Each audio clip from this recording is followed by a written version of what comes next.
Salut tout le monde, bienvenue sur Rose Shoujo, j'espère que vous allez bien, ici Sarah et aujourd'hui je vous retrouve pour papoter avec vous de mes découvertes de l'été. Je suis super contente de pouvoir parler enfin manga et webtoon avec vous parce que ça fait un petit moment quand même que j'ai plus fait de vidéos de ce type, donc je suis très contente, Alors installez-vous confortablement parce qu'on a du pain sur la planche les gars. J'ai 2 mois à rattraper, j'ai tellement de séries dont je dois vous parler que je ne sais même pas par où commencer, donc allons-y. Alors niveau shoujo, on commence avec la courtisane d'Edo dont je suis tombée un peu red dingue alors que c'était pas gagné puisque c'est la même auteure qui a fait Blackbird et j'ai été traumatisée au plus profond de mon être par cette série que je considère comme étant une des pires séries que l'univers ait jamais portée, c'est vous dire, mais la courtisane d'Edo c'est génial. Alors de quoi ça parle? Eh bien on suit une jeune fille qui s'appelle Akane et qui va vouloir devenir une courtisane de haut rang pour essayer de trouver l'assassin de ses parents. Mais ce que Akane n'avait pas prévu, c'était sa rencontre avec Omiya, qui est un mec très sexy et c'est à peu près tout ce qu'on sait sur lui à ce stade, mais qui va vouloir acheter sa liberté. Sauf que selon le système de l'époque, eh bien c'est pas possible, il va devoir attendre qu'elle finisse sa formation de courtisane et en attendant il va pouvoir devenir son confident, en attendant de pouvoir l'acheter, ce qu'il a bien l'intention de faire évidemment. Sauf que Akane, avoir ce mec entre les pattes, aussi sexy soit-il, ça ne l'arrange pas beaucoup puisqu'il vient perturber ses plans. Donc on va suivre l'enquête d'Akane pour retrouver qui a tué ses parents, sa formation de courtisane et le monde du quartier des plaisirs et évidemment sa relation avec Omiya alias Monsieur Sexy. Alors je ne sais pas vous, mais ce synopsis m'a convaincue. J'adore l'époque dans laquelle il se situe, donc la période d'Edo. L'auteur a vraiment fait un super travail de recherche. Je vous montre un peu comment était le Japon à l'époque, avec notamment voilà, l'aspect des quartiers des plaisirs et des courtisanes qui je trouve n'est pas du tout un sujet qu'on retrouve dans les shoujo en règle générale. Voilà, j'ai trouvé que ça apportait un peu de fraîcheur et de nouveauté et ça change du coup de l'amour dans les lycées qu'on trouve habituellement. J'aime beaucoup le mystère aussi qui plane autour de la mort des parents d'Akane. Il y a énormément de suspense pour savoir qui les a tués et pourquoi, parce que c'était une famille de nobles et donc ça a fait un gros scandale. Donc je suis très curieuse de savoir ce qui s'est passé. On a aussi le mystère apporté par Monsieur Sexy puisque on ne sait pas trop quelles sont ses motivations et pourquoi est-ce que tout d'un coup il s'est intéressé à Akane. Je trouve vraiment que ce qui manque à pas mal de shoujo, c'est une vraie intrigue autre que est-ce que Hiromi va devenir mon petit ami, est-ce qu'on va s'embrasser, mon dieu, je sais pas. Vous voyez ce que je veux dire, genre ce type d'intrigue, je trouve que si de temps en temps ça va, mais moi je m'en lasse assez vite. Et donc du coup avoir ce type d'histoire où on a une intrigue annexe, une autre intrigue qui est greffée sur la romance, je trouve que ça fait du bien et moi ça me motive à continuer ma lecture et ce qui a été le cas pour celle-ci. J'ai vraiment hâte de savoir la suite. Et pour une fois, dans les séries de cet auteur, on a une héroïne qui est un peu badass. C'est pas Yona princesse de l'aube, on va se calmer, mais on a une héroïne, voilà, Akane qui a 15 ans, qui va quand même renoncer à ses privilèges de noble pour voilà se lancer dans la formation de courtisane pour élucider le meurtre de ses parents et je trouve que à son âge ça demande énormément de courage et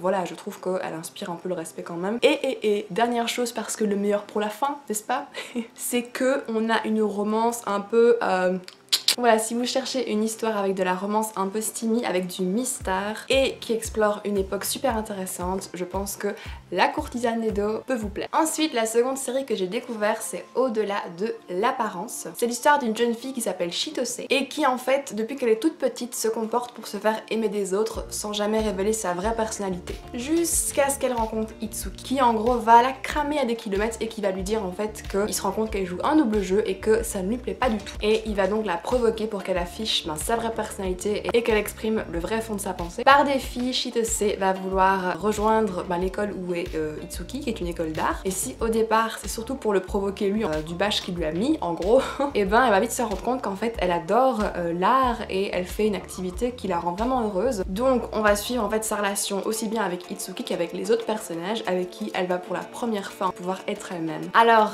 j'ai pas aimé les 2 premiers chapitres du premier tome, mais j'ai été jusqu'au bout et j'ai fini par accrocher. Donc je vous conseille de lire le premier tome en entier et pas vous fier au commencement parce que voilà, moi j'ai vraiment changé d'avis en cours de route et je l'ai pas du tout regretté. J'ai vraiment adoré le monde de l'art qu'on nous présente dans le manga parce qu'on va vraiment suivre tous les élèves qui ont des spécialités un peu différentes, donc on a la sculpture, la peinture, la gravure, etc. Et du coup l'auteur a vraiment fait un super travail. Je sais qu'elle a été sur place dans les écoles d'art pour voir comment ça se passait et du coup pendant ma lecture j'ai appris plein de choses sur des techniques de dessin, voilà, de sculpture, de tout ce que vous voulez et c'était super intéressant. Et je trouve que c'est ça qui apporte un changement par rapport aux romances de les lycées classiques et du coup ça m'a fait beaucoup de bien. Voilà. Un autre gros point fort du manga pour moi, c'est clairement son héroïne. Chitose, je me suis beaucoup identifiée à elle parce qu'à 16 ans, je pense que j'étais pas la seule, mais j'osais vraiment pas être moi-même avec les autres parce que j'avais peur d'être jugée. Et du coup, l'idée d'avoir une façade un peu pour se protéger du monde extérieur, c'est vraiment quelque chose que j'ai vécu et que je comprends. Du coup, Chitose, je me suis vraiment sentie proche d'elle par certains aspects et par certains sentiments qu'elle a pu éprouver. Et donc, elle m'a vraiment beaucoup touchée. Et j'ai trouvé aussi que ça montrait l'adolescence avec un certain réalisme. Donc, on aborde l'adolescence comme étant une période difficile, avec aussi du harcèlement scolaire, etc. J'ai trouvé que c'était vraiment chouette en fait, que ça apportait vachement une dose de réalisme qui m'a beaucoup plu et qui m'a touchée.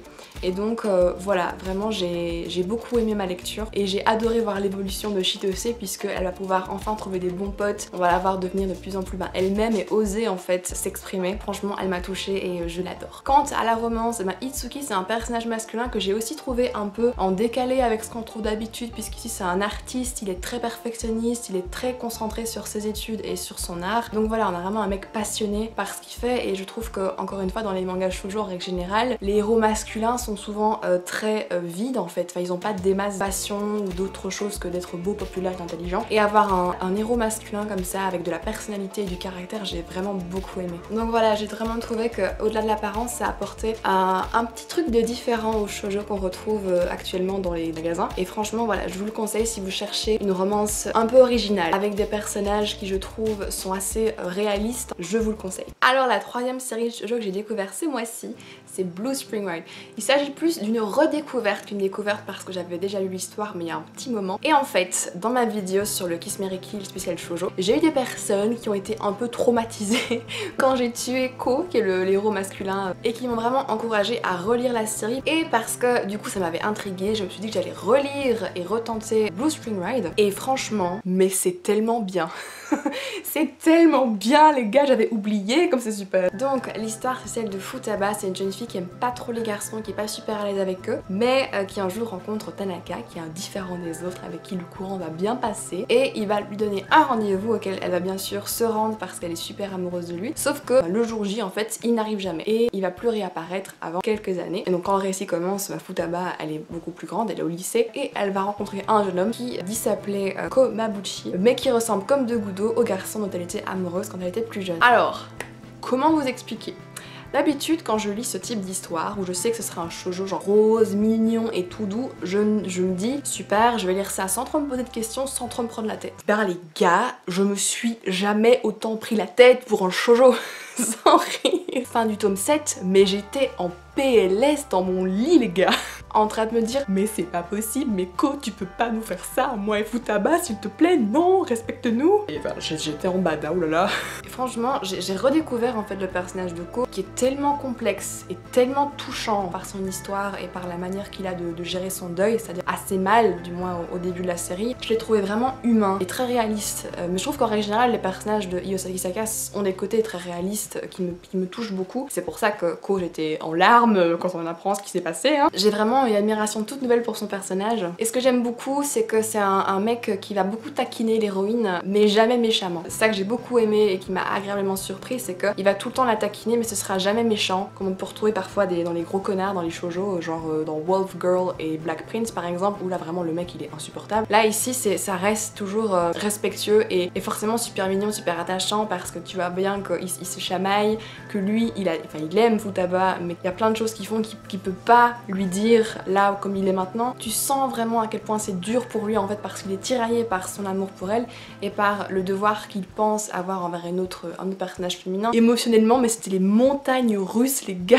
Je vous jure, c'était vraiment super chouette. Voilà, j'ai vraiment été super émue par lui et par son histoire. Franchement, je trouve que ce shoujo, malgré son apparence un peu niaise, parce que voilà, ça a l'air un peu tout doux, tout mignon, ça l'est pas du tout en fait. Et ça traite vraiment de thèmes réalistes comme le deuil, la culpabilité, et d'une manière superbe et très fine et très délicate. Je pourrais faire des éloges pendant des heures, mais pour un shoujo qui a l'air tout mignon, il a beaucoup plus de choses à offrir que la couverture n'y paraît. Et si vous voulez vous être transporté par une histoire d'amour qui est super touchante, qui va sûrement vous faire pleurer à quelques reprises, avec des personnages super attachants, franchement. Blue Spring Ride, voilà, il faut le lire quoi, il faut le lire. Alors le prochain manga dont je vais vous parler c'est Ashen Memories, des éditions H2T. Alors de quoi ça parle? C'est l'histoire de Nehala qui est une jeune fille orpheline qui souffre de perte de mémoire immédiate et qui vit avec son meilleur ami Cédric dans le royaume de Vaxa. Alors un jour elle va retourner dans l'ancien laboratoire de son père et elle va tomber sur un appareil assez étrange qui est en fait recherché par l'armée royale intergalactique. Sauf que en l'activant un peu par accident, elle révèle sa présence à la garde royale qui va venir et à qui elle va devoir échapper parce qu'il jure qu'elle détient le secret des particules Keller qui serait la clé pour sauver l'humanité de la maladie qui la ronge depuis des années. Alors j'ai hésité à vous en parler parce que j'ai adoré le premier tome, mais alors le deuxième, je me suis retrouvée dans les feux de l'amour de l'espace, j'ai pas compris.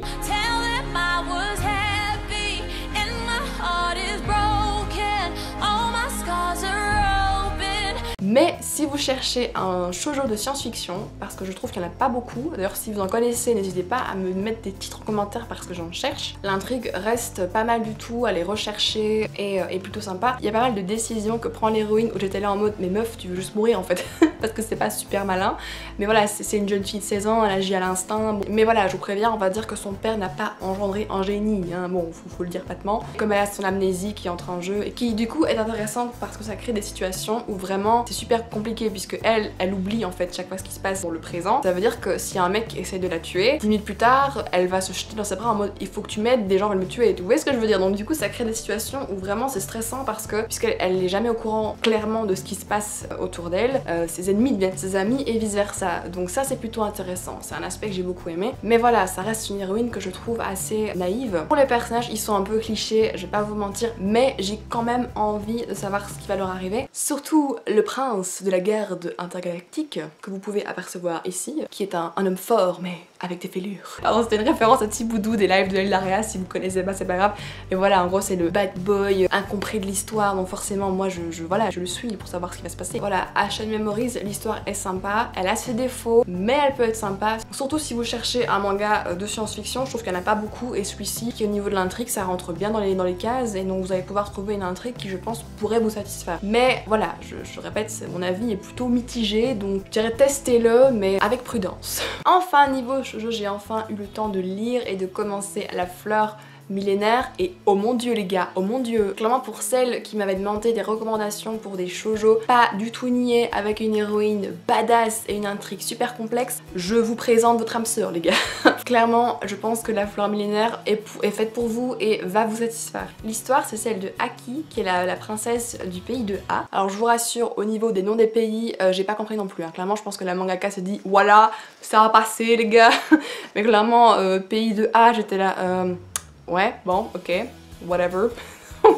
Bref, petite parenthèse. Et donc Aki doit s'occuper seule de sa mère qui est la reine officielle du pays mais qui est extrêmement malade pendant qu'en gros le roi, son père, pécho la seconde reine du pays. Ils ont le placement. Et un jour, alors qu'elle n'est encore qu'une petite fille, elle va faire la rencontre de Akusei qui est un jeune esclave aux yeux bleus profonds et aux cheveux blonds comme l'or et les champs de blé. Et il va vouloir devenir son serviteur. Donc ils vont vraiment grandir ensemble et donc pendant le premier tome en fait on va voir Aki qui va se former aux 6 arts indispensables en fait pour devenir une princesse digne de ce nom. Sauf que en faisant ça elle va devenir plus intelligente et beaucoup plus douée que son demi-frère qu'elle va en fait ridiculiser lors d'une partie de chasse. Et du coup ça va entraîner la fureur de la reine de Do qui est donc la seconde reine et de son père qui en réponse vont faire empoisonner sa mère et vont l'exiler dans un autre pays. Oui, donc vraiment on est sur une situation familiale pas des plus ouf quoi, hein. Bon. Bref, Aki va partir avec Akusei et va jurer de revenir un jour pour se venger de la reine de Do. Alors dès le premier tome, j'ai été séduite et touchée par l'héroïne Aki qui est vraiment une petite fille au départ qui est très forte hein, parce que voilà, elle s'occupe de sa mère mourante, elle fait tout pour ne pas que sa mère sache qu'elle est vraiment pas bien forcément puisque c'est la seule personne qui lui a témoigné de l'amour, c'était sa mère et elle est en train de mourir. Donc vraiment une petite fille super forte, très audacieuse, très insolente, donc c'était vraiment super chouette de la voir comme ça. Et je trouve voilà, vraiment Aki fait preuve à plusieurs reprises de beaucoup de badassitude. C'est vraiment une héroïne futée et très intelligente parce qu'elle a dû survivre depuis toute petite à la cour royale qui voulait franchement que sa mère réelle disparaisse. Et donc vraiment elle est très intelligente, elle sait comment se débrouiller, elle va apprendre l'art de la guerre, l'art du combat, elle va mener des troupes, elle est badass, clairement elle est badass. C'est vraiment une héroïne que j'aime bien. Elle fait pas toujours que des trucs matures, mais elle a les réactions appropriées à son âge et à ce qu'elle a vécu et à son statut. Et j'ai vraiment hâte de voir comment est-ce qu'elle va pouvoir mener à bien sa vengeance,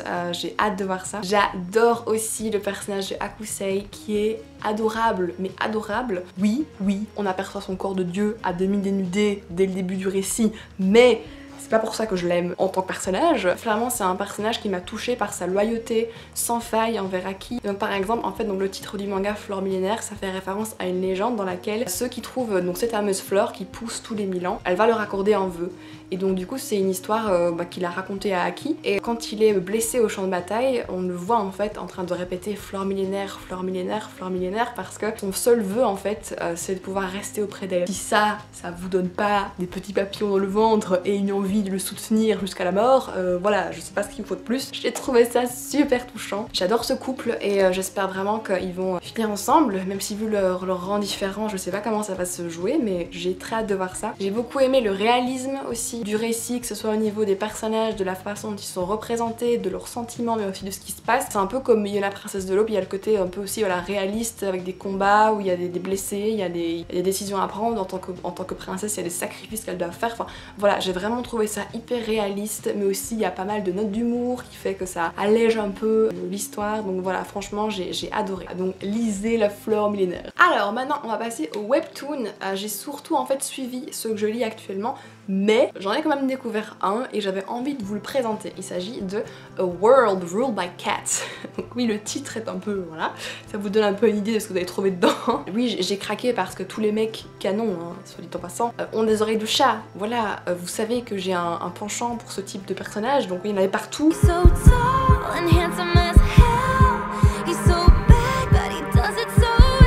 Je me suis dit clairement que c'était pour moi.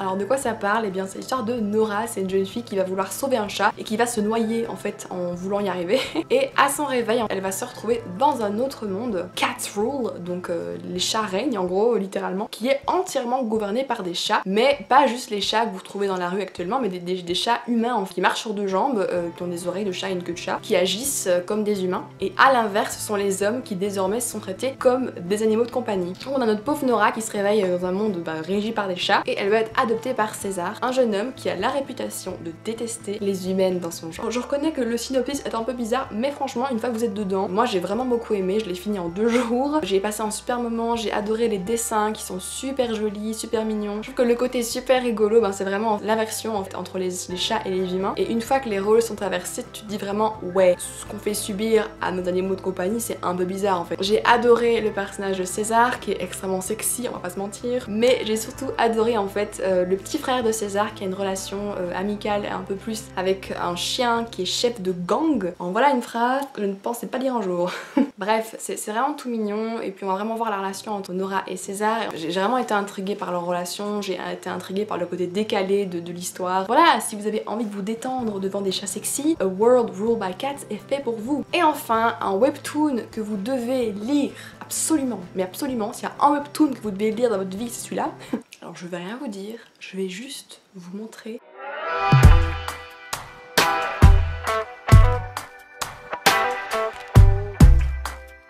Voilà, je pense que... Est-ce que j'ai besoin d'ajouter d'autres choses? Je ne pense pas, je ne pense pas. Non, plus sérieusement, je vous parlerai de Midnight Poppyland en long et en large dans la vidéo que je ferai normalement sur mes webtoons préférés de tous les temps. Mais si vous voulez aller y jeter un œil, je vous y encourage. Si Tora, le héros masculin que vous avez vu il y a 30 secondes, ne l'a pas déjà fait. Voilà. Et enfin, on termine avec la partie Otome Game. Alors je vous cache pas que j'en ai téléchargé beaucoup parce que vu que pendant cet été j'ai fini mon mémoire, j'avais besoin en fait de flirter avec des mecs beaux gosses et sexy parce que sinon je pense que je me serais jetée par la fenêtre. Voilà. Et c'est comme ça que j'ai découvert les jeux Ikemen série. Je sais pas trop comment ça se prononce, mais voilà, il faut dire Ikemen série. C'est la première fois que je jouais à des otome games japonais et j'ai été un peu surprise. Le délire avec les battles de cartes, pour ceux ou celles qui connaissent, j'ai pas trop compris. J'étais là, les mecs, moi je veux juste pécho du bad boy, votre tournoi Pokémon là, je m'en bats les couilles. Je suis pas là pour ça. Donc à part ça, le système de genre de mini-jeux qu'il faut pour accéder à des parties de l'histoire suivante, ce qui m'a posé problème énormément, c'est pour choisir un crush les gars. Ikemen, il rigole pas, hein. Tu veux du crush, t'en as à ne plus savoir qu'en faire. Je ne savais même plus où donner de la tête, c'est vous dire. Oula. Pardon, excusez-moi, je voudrais passer, merci. Pardon. Tu recules ou je te brise les rotules, mec? C'est comme tu veux, tu choisis. Oh, non, pas toi là, toi, viens, allez. Le bad boy, montre-moi tes abdos. Donc clairement le fait d'avoir autant de crushs, je pense que ça permet à chacune et chacun de trouver chaussures à son pied. Et donc pour les crushs, pour vous aider à choisir, parce que moi au début j'étais paumée, j'avais tellement de bogossitude que mon cerveau n'arrivait pas à gérer toutes les informations en fait. Donc vous avez à chaque fois la possibilité de visualiser un teaser de la route en fait que vous aurez avec ce personnage là, ce qui vous permet de voir voilà, les moments clés, les moments forts de votre relation entre guillemets, pour vous aider à choisir, que j'ai trouvé extrêmement pratique. Sinon je pense que je serais toujours là. Donc, et c'est vraiment un principe que j'avais jamais vu et qui m'a beaucoup plu. J'ai trouvé ça vraiment assez sympa. Et alors au niveau du fonctionnement du jeu, enfin des jeux parce que j'ai joué à deux de leurs jeux, c'est la même chose. Donc vous avez 5 tickets par jour qui vous permettent d'accéder à 5 parties de l'histoire. Vous pouvez bien sûr acheter des tickets si vous en voulez plus, vous pouvez en remporter dans des événements, mais voilà, c'est en général c'est 5 tickets. Et franchement je trouve que c'est bien, ça permet de jouer un petit moment et vous avancez quand même dans l'histoire et c'est vraiment sympa. Dans l'ensemble je trouve que les histoires sont très bien faites et souvent chaque petite partie finit sur un cliffhanger donc tu veux forcément savoir la suite. Alors l'écriture est pas mal du tout, moi je les ai en anglais parce que je les ai trouvés qu'en anglais. Bon, c'est très fluide, franchement j'ai rien à redire et j'adore les graphismes, ils sont super jolis, j'adore la musique aussi, donc franchement j'ai vraiment accroché. Aux deux univers auxquels j'ai joué, j'ai fait Ikemen Révolution et Ikemen Sengoku. Révolution, c'est une revisite en fait de l'histoire d'Alice au Pays des Merveilles. Donc si vous êtes fan à la base du livre, des films ou de ce que vous voulez, je pense que franchement ça peut vous plaire. Moi c'est ce qui m'a à la base attiré vers ce jeu là. Alors pour le pitch, on est au 19e siècle à Londres, qui est un peu ma ville préférée de tous les temps avec Édimbourg. Donc raison de plus qui a fait que j'ai cliqué sur le jeu. Et en fait notre héroïne va suivre un homme qui ressemble étrangement au lapin blanc de Alice au Pays des Merveilles, qui va au final l'emmener dans un nouveau monde où la magie règne et où s'affrontent continuellement pour une lutte de pouvoir l'armée rouge et l'armée noire. Prise au cœur du conflit, l'héroïne va devoir apprendre à survivre en fait jusqu'à trouver le moyen de rentrer chez elle tout en évitant à tout prix de tomber amoureuse. Alors moi clairement comme crush j'ai choisi Loki Geneta, sans grande surprise, c'est le personnage inspiré du chat du Cheshire. Vraiment les gars, je suis arrivée, j'ai vu hors-la-loi, oreille de chat et tablette de chocolat, je me suis dit clairement c'est mon homme, il y a pas d'autre solution. Je trouve que l'intrigue est vraiment sympa, t'as envie de savoir ce qui se passe et t'ennuies vraiment pas en fait. Donc franchement je vous le conseille. Et ensuite donc le second jeu auquel j'ai joué c'est Ikemen Sengoku, dans lequel en fait l'héroïne va être transportée dans le passé, un peu par accident, durant la période Sengoku, où elle sauve sans vraiment le faire exprès le seigneur Nobunaga Oda, changeant ainsi le cours de l'histoire. Elle va alors devoir survivre 3 mois en compagnie de guerriers sexy jusqu'à pouvoir rentrer chez elle. Encore une fois c'est vraiment le style de période et l'univers qui me parle, que j'adore dans les webtoons mais aussi donc dans ce jeu-ci. Je trouve pour l'instant que l'héroïne a pas mal de répondants, ce qui me plaît beaucoup. Et ici aussi, évidemment, vous avez un nombre incalculable de beaux gosses qui vous attendent les bras ouverts. Au niveau de l'intrigue, même principe que Ikemen Révolution, je trouve que c'est vraiment bien construit. T'as vraiment envie de savoir la suite et pour l'instant, je trouve même que l'intrigue de ce jeu-là est encore plus prenante que celle de Révolution. Au niveau du crush, vous savez quoi? Si vous parvenez à trouver qui est-ce que j'ai choisi comme crush. Alors par contre, Julie, tu ne joues pas, d'accord, tu es hors jeu, tu me connais trop bien, c'est trop facile, donc si les autres vous arrivez à trouver qui j'ai choisi comme crush, je publie le nom de votre chaîne YouTube ou de votre compte Instagram ou les deux dans la prochaine vidéo.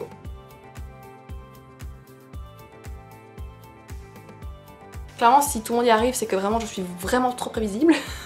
Mais voilà, je dis que ça pourrait être un petit challenge assez rigolo. Mettez-moi le nom en commentaire et alors je vous préviendrai si vous avez gagné ou pas. En somme, les jeux Ikemen me plaisent beaucoup. Donc si vous voulez voilà passer un chouette moment avec un otome game, franchement je vous les conseille. Ils sont vraiment très sympas.